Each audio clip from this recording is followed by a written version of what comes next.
சாப்பாட்டு அரிசியில் ரொம்ப பர்ஃபெக்டாக வெஜிடபிள் பிரியாணி எப்படி செய்யலாம்னு சொல்லிட்டு பார்க்கலாம். லஞ்ச் பாக்ஸுக்கு சூப்பராக இருக்கும். ஒரு மிக்ஸி ஜாரில் இஞ்சி, பூண்டு, கொஞ்சம் கொத்தமல்லி, புதினா, கொஞ்சம் சின்ன வெங்காயம் இது எல்லாத்தையும் சேர்த்து நல்லா ஃபைன் பேஸ்ட்டாக அரைச்சி வச்சுக்கலாம். அதுக்கப்புறம் குக்கரில் எண்ணெய் சூடானதுக்கப்புறம் சோம்பு, பட்டை, கிராம்பு, பிரியாணி இலை, ஒரு ஏலக்காய், அதுக்கப்புறம் கொஞ்சமாக முந்திரி இது எல்லாத்தையும் போட்டுட்டு நம்ம அரைச்சி வச்சுக்கக்கூடிய பேஸ்ட்டை போட்டு நல்லா மிக்ஸ் பண்ணிக்கோங்க. இந்த டைமில் அடுப்பை சிம்மில் வச்சுக்கோங்க.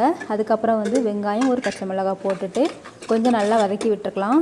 இதுக்கப்புறம் இது கொஞ்சம் நல்லா வதங்கி வர டைமில் தக்காளி அது கூட கொஞ்சம் உப்பும் சேர்த்து நல்லா மிக்ஸ் பண்ணிக்கோங்க. தக்காளி நல்லா கொலைய அவியணும். அதுக்கப்புறம் அவிஞ்சதுக்கப்புறம் பாருங்கள் இந்த மாதிரி இருக்கணும். இந்த டைமில் கொஞ்சம் மஞ்சள் தூள், கரம் மசாலா ஒரு ஸ்பூன் அளவுக்கு, மிளகாய் தூள் காரத்துக்கு ஏற்ற மாதிரி ஒரு அரை ஸ்பூன், இது ஒரு கப் அரிசிக்கு அரை ஸ்பூன் போதும்.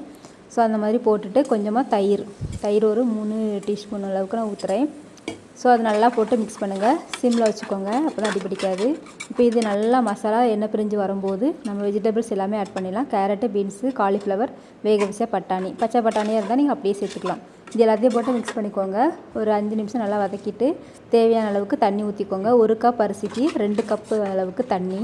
ஸோ சாப்பாட்டு அரிசிக்கு இது கரெக்டாக இருக்கும். இது அரை மணி நேரம் ஊற வச்ச அரிசியாக இருக்கணும்.